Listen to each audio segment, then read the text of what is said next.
Mbah,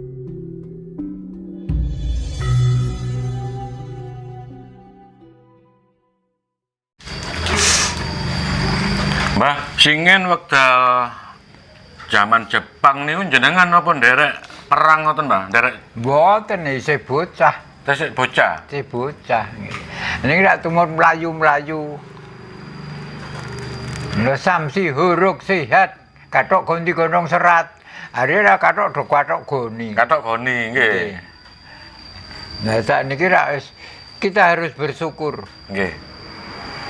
atas perjuanganipun para nenek moyang. Nggih. Mila Pak Karno niku hebat. Ya Pak Karno Blitar to. Nggih. Niku nek kula ngarani ikut waliullah. Termasuk wali niku. Nggih. Lho mencetuskan Pancasila ini ora gampang. Hadirin zaman Republik Indonesia sementara, Nggih. ora ketuhanan yang Maha Esa dengan syariat Islam. Durung pas. Mula ketuhanan terus dirubah ketuhanan yang Maha Esa titik. Dados Hindu, Buddha, Kristen, Katolik, Islam menika dateng ngarsa dalem Gusti Allah sedaya. Ning nganggo agama ageman. Agama ki ageman. Agemaning raga sandangan, agemaning urip Gusti Allah. Monggo Sang Hyang Wijikena, Sang Hyang Wenang, Sang Pencipta kuasa jagat nganggo agemane dhewe-dhewe. Ampun fanatik. Lah sakniki ada fanatik. Ngaji napa maca? Nggih saged mboten nggih sembarang kata. Ngaji napa maca? Ngaji mboten maca. Ngaji pituru maca. Nggih. Ngaji kuwi ngelakoni mbaka siji, ngakoni mbaka siji. Tembung luar step by step. Bentarane. Mboten iso njujuk to. Nggih. Kedik-kedik ngoten. Nggih. Setapak demi setapak nggih. Tapak demi setapak. Mula ajarane jeung Sunan Kalijaga mengajarkan nganggo wayang itu wayangan yang urip. Itu tuntunan. Tuntunan digawe tontonan. Ben do ngrungokke, ndelok, ngerti, ngrasakake. Singen waktu jaman Jepang niku uripe wis susah, Mbak nggih. Nedha mawon susah nggih. Kok cara mergo penjajah to. penjajah niku nggih. Penjajah. Mula Indonesia itu jajane hari nganu papan kemakmuran. Apa sing ditancepke urip kok. Nggih. Urip iki kagungane apa Gusti Allah. Bermanfaat semua. Mbakku mendemi nek dimamahane nek diudut kok ora. Nggih, Mbak. Mula udut niku wonten maknane ora gampang. Napa, Mbak? Lah kok saiki do dikaromke. Ana wong man rokok apa? Nggih. Lah nggih manfaate ora dipangan to. Lah nggih manfaate napa, Mbak? Lah udut sing dipangan rasane ora dimamah. Sempurnane ling ngrasake disulut njur urip. Nek iso ngrasake sempurnane urip bisa nentokke nek ngono ana sing gawe urip. Wong udut nggih turahan. Lamun sira jenenge tegesan. Lamun sira padha urip manegesa sing gawe urip. Saiki do maneges wae. Nggih. Kula balik teng zamane waktu ndek biyen, zamane kemerdekaan. Jenengan Mas Tani nek Pak Karno niku salah setunggalnya termasuk wali niku, Mbah. Kula nganu ngrasake termasuk wali. Bisa mencetuskan Pancasila itu tidak mudah ya. Lintune Pancasila ngoten napa, Mbah? Hasilnya Pak Karno singen keistimewaane lintune. Keistimewaan lintune saking Pak Karno niku napa mawon? Ya. Dari nun sewu, keistimewaan nun sewu. Kita hidup iku ora mboten mung awake dhewe to. Ada Sang Pencipta, ada yang diciptakan. Nggih. Mula manunggaling kawula Gusti. Mula waliullah. Jenengan ya Tuban wong Jawa. Nggih to? Nggih. Ngerti manane Jawa ora? Mujawa. Mboten. Napa Mujawa niku, Mbak? Jawa kuwi aja ngujawa. Aja ngujawa. Dadi urip ki iman lan ikhlas aja ngujawa. Jawa ajarane wis nggawa. Jawa jawabane ya wis nggawa. Sejak kita dilahirkan saking rahim ibu, kuwi wis nggo ajarane Gusti Allah. Ning takdir ilahi ra mboten wonten wong ngerti to. Nggih. Sok kowe dadi presiden, kowe dadi lurah, kowe dadi penabu, ndak ada yang tahu. Ilahi sudah tertulis dan kitab Gusti Allah. Jenenge takdir. Mila jenengan iki tansah bersyukur, matur nuwun. Jenengan mriki wae numpak napa? Mobil. Iso gawe? Mboten saged. Kok kagungan? Nikmat mboten? Nggih. Nikmat. Sing nyopir wae sinten? Wonten derek. Sing nyopir sinten? Wonten derek niki. Sing nyopir niki. Ha nikmat jenengan karek ngene tekan nggone kok. Nggih. Ini perlu disyukuri, difahami. Nggih. Sing jero. Mula nun sewu Jawa nu nganggo niki. Nganggo ati. Mboten nganggo niki, nganggo ati. Mulai diarangi Gusti bagus sing ati, ora becik ngerti kok. Ah kok korupsi? Imane kalah karo nafsu. Ha cara jenengan dahar mangan madang mbok sak amplokan to. Ora sak piring sok ngono. Nggih. Satu sendok sak amplokan. Sakar saiki nikmat, sesuk nikmat, sesuk nikmat, sesuk nikmat. Kenikmatan Gusti Allah. Lah nggih.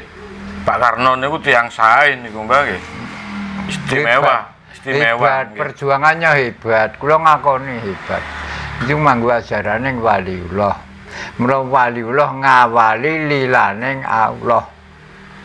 Urip ki sing iman ikhlas. Ampun seneng gersula mesgul.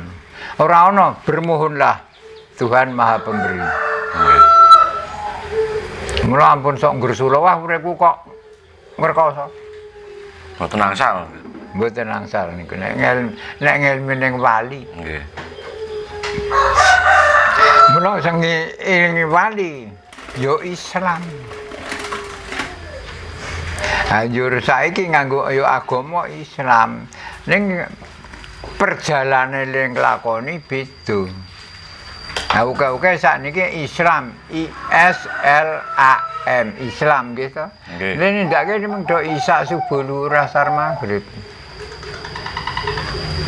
Nek wali urip sing iman lan ikhlas. S sing sabar. L sing luhur. Tegese luhur tindakno sing bener ninggal sing ora bener.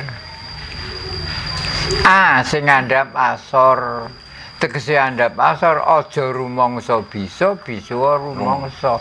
Ngeten iki kersane sinten? Gusti Allah. Gusti Allah. Mboten karep kula jenengan. Mula manembah manunggaling kawula lan Gusti. Hargailah ciptaan Allah. Mula manunggal. Sing nomor kali wau sabar niku, Mbak. Sabar. Nah, pripun, Mbak? Contoh sing kepenak. Kok carane kepengin belajar sabar niku pripun? Contone sing kepenak. Nandur pari, wong iso gawe pari kok. Mboten saged ya. Nandur. Saklas. Nggih. Tancepke didukul. Dadi sak wit. Dupakara manak siji wae rasa akeh-akeh dadi rong wit. Rong wit sesuk tukul rong wuli, pirang las? Kathah. Mula njur ae nek kula ya isih kurang. Awine 3 kilo metu rong kental kok niki alah. Nek mati syukuri. Mula menungso menus ngongso ning ya kowean dosa. Menus-menus kakean dosa niku, Mbak. Nggih, itu ora krasa.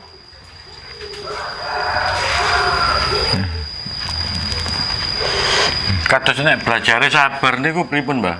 Belajar Ya. sabar niku pripun? Nah, tak aturke Cara-carane wau niku. step by step niku wau, mboko sithik dilalui, mboko sithik sabar. Dalem ya ora iso njujuk kok ya. Nggih. Mula jeneng Sunan Kalijaga le ngajarke piwulang ngelmu ki nganggo wayang. Wayang tegese wayangane Wayangan. ngaurip. Anjur terus kok nganggo kulit. Kulite ngrasa rasane ngaurip. Nek dijiwit lara aja njiwit. Nah saiki do ora. Sakniki keplak-keplakan, Mbah. Ya? Keplak-keplakan sakniki mboten njiwit. Oke. Napa malih sak mangke niki pun zamane politik, Mbah nggih. Kan keplak-keplakan tok niki, Mbah. Monggo.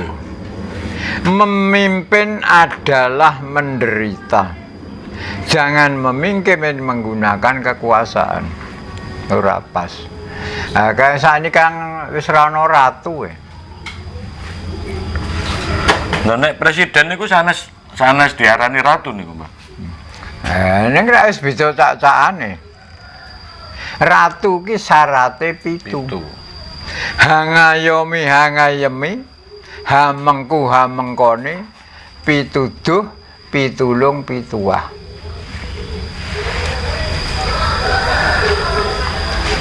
Abot, ning Terus- ora abot dilakoni. Pemimpin niku kedah gadahi pitu niku Pitu wau. nggih. Hangayomi hangayemi, hamengku hamengkone, pituduh, pitulung, pituah. Pitu wah. Jenengan ya dadi ratu ning wong omah-omah. Nggih. Ha ibune jenengan tindakan. Ibune monggo wis ora diuyah. Ora ngenteni jenengan. Nggih. Nggih. Golek utangan sik. Nggih. Engko nek ngenteni bapakne nek di dhuwit. Nggih. Berkorban. Mula sibu isine nggo butuh. Simbok isine nggo sombok. Bapak nggo merapak. Hangayemi. Butuh pituduh pitulung pituwah. Aku lho karo wong wedok kalah ya. Lho kok saged, Pak? Nggih mawon. Jenengan kula sekolungan jujuk-jujuk tekan omah, Bu, wedange Bu. Karek dawuh. Nggih. Monggo ibune gek ribet. Gawe sik, Pak. Sabar. Kowe iki ngopo nang omah? Rak maido kowe iki ngopo nang omah? Padahal nang omah momong mangsa umbah-umbah resik. Ini kewajiban sang ibu. Nggih. Karek dawuh. Enak temen. Mula manunggaling kawruh Gusti saling menghargai. Istilah gotong royong.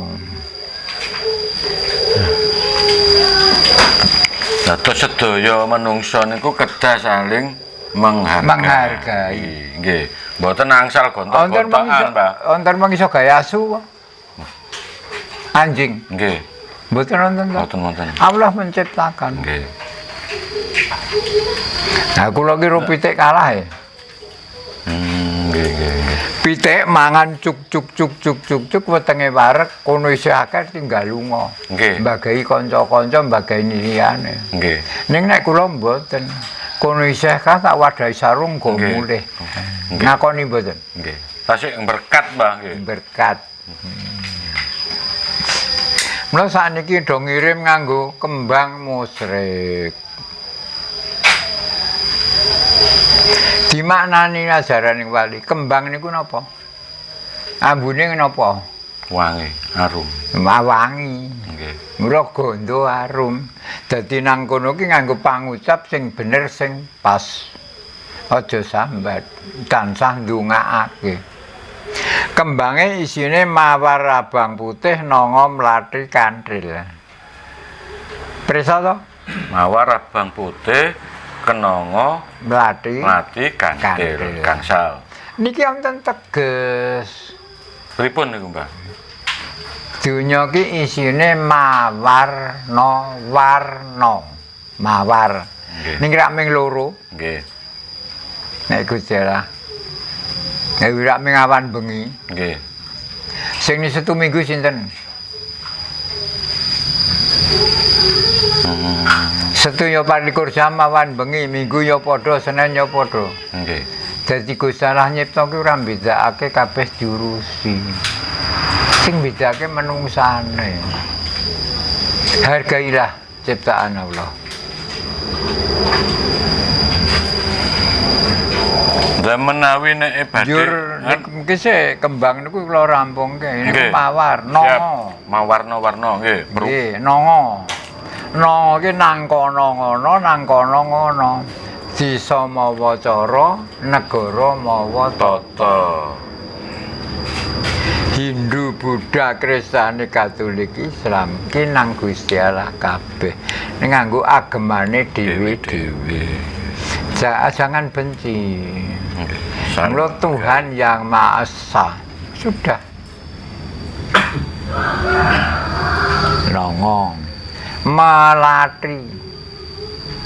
Menganeng ati, menganeng lati. Ki kudu padha.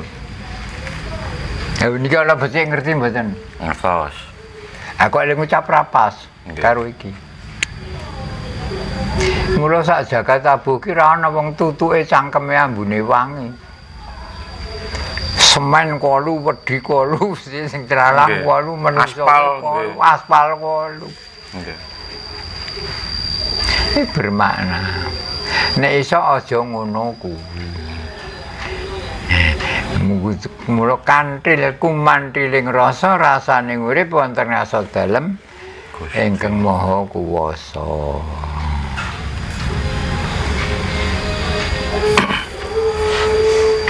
Lah menawi kados ngeten iki lak badhe pilihan presiden to, Mbah. Nggih.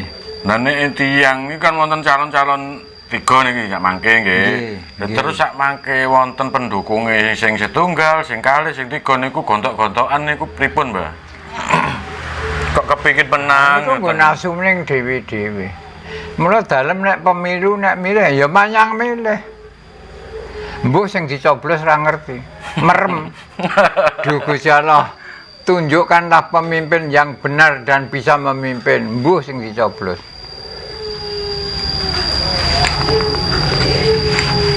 Nah, semoga mangke pemimpin kula jenengan niku presiden kula jenengan ya sing napa niku sing bisa hangayomi hamengku hamengkone pituduh pitulung pituwah. Jadi pemimpin. Nek mirsani kahanan niki Mbah, kinten-kinten saking 3 calon niku sing syaratnya 7 niku sinten sing kadose pas, Mbah? Dalem mboten ngerti. Kula sanes Gusti Allah kok ya. Cuma kita bermohon, berdoa lah. Nggih. Lah mangke kan kuwatir nek salah pilih pimpinane mangke nggih tambah awon.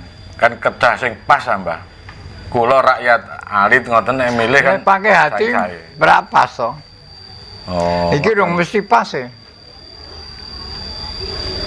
Monggo moto ngemot barang sing tata ning dong mesti pas.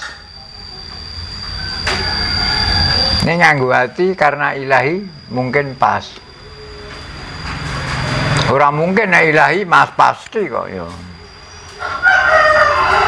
Nek ilahi ini pasti. Nggih. Kali disambi ngudut, Mbah. Kali disambi ngudut mboten napa-napa. Nggih. Nah, dalem nek ora karo ngudut ra iso ngomat lah. Nggih. Mula niki senengane rokok 76 rokok bodho. Entas 7 kok 6, 7 ki udure njur 8. Mula bermakna mengku pituduh pitulung pituwah. Lamun arep oleh pituduh pitung pituwah kudu nembung. Ora nembung wis diparingi kok meneh nganti nembung. Saking murah Gusti Allah, monggo nganggo niku. Mula jarum ajarane sing arum, ujarane sing arum. Lho, ndan saya tidak mudah ya. Nggih. Dalem riyen rokoke senengane tuju nganu gudang garam merah. Kok do dirurui. Nek dukun ya rokoke gudang garam merah. Wah, aku dudu dukun.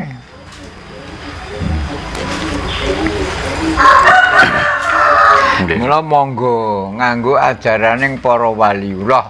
Waliullah tegese ngawali lilaning Allah, urip sing iman lan ikhlas, sabar. Luhur andap asor Manembah manunggaling kawula Gusti. Iku ajaring waliullah. Sakniki do manembah manunggaling kawula Gusti rak lali to. Aku bupati kok ora ngerti wong cilik. Kudu hangayem. Pangkatnya wis ora ilang to. nggih.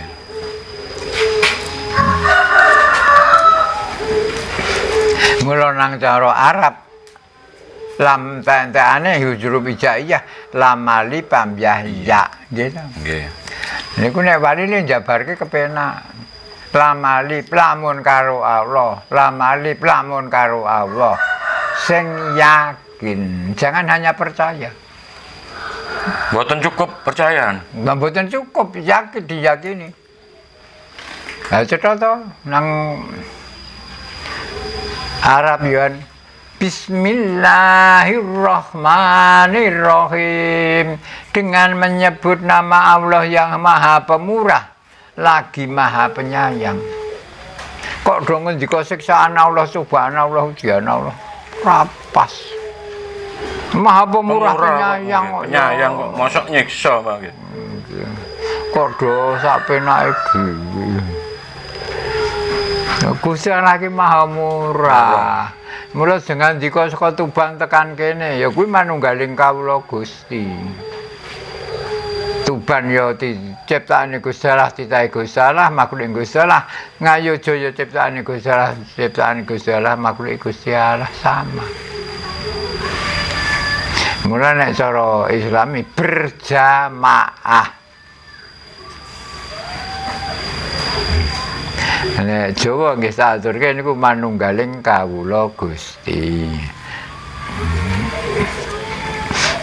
Lajeng saderenge saged manunggaling kawula Gusti niku napa wonten tata caranipun to? Kersane saged mangke niku Kita harus merasa bahwa makhluk Allah. Kita harus merasa. Terus diawali kali merasa kita makhluk. Nggih, merasa, dirasakan. Ora mung didelok diwaca, dirasakan sampai hati. Mula Gusti bagus sing ati ora becik ngerti. Wis dawuh ilahi niku.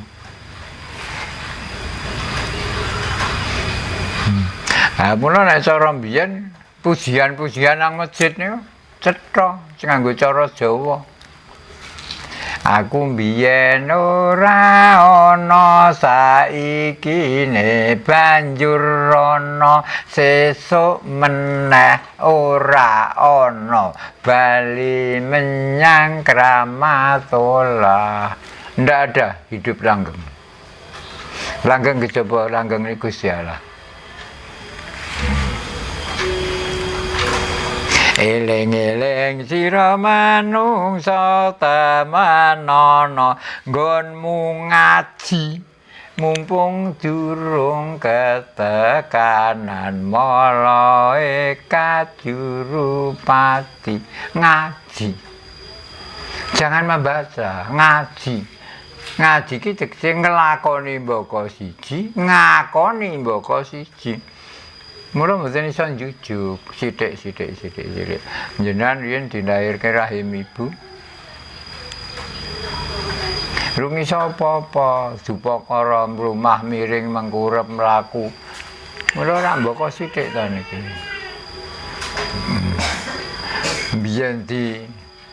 Biyen nyuwun saiki iso maringi. Selalu bergilir.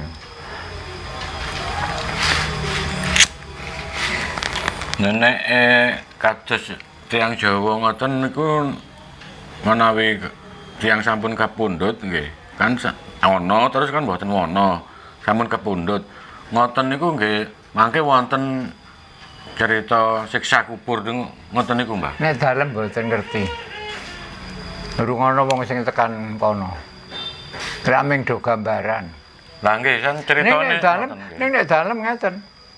Niki Bismillahirrahmanirrahim dengan menyebut nama Allah yang Maha Pemurah lagi penyayang. Pun niku luar rasake. Maha Pemurah penyayang kok aduh. Nah nggih. Mosok bakal nyiksa kan mboten Nek ilmu Jawa nun sewu. Urip ki wis nampa surga dadine. Nek dirasake. Surga ki apa? Dijawake surga kasuring raga. Wong sing bagas waras slamet tentrem surgane ngurip. Widodari jenengan yo ngadep. Garwane jenengan widodari. Mboten usah ngerantos besok berarti Mbak nggih. Di dunia sudah menerima. Sudah ada semua. Nah, besok terserah Allah. Lanjut tuh neraka. Neraka saka netra, rasa-rasa dirasake kok karep. Niki nek diumbar saka niki netra rasa karsa saka mripat dirasake njur karepe diumbar hancur ndak? Nggih, hancur.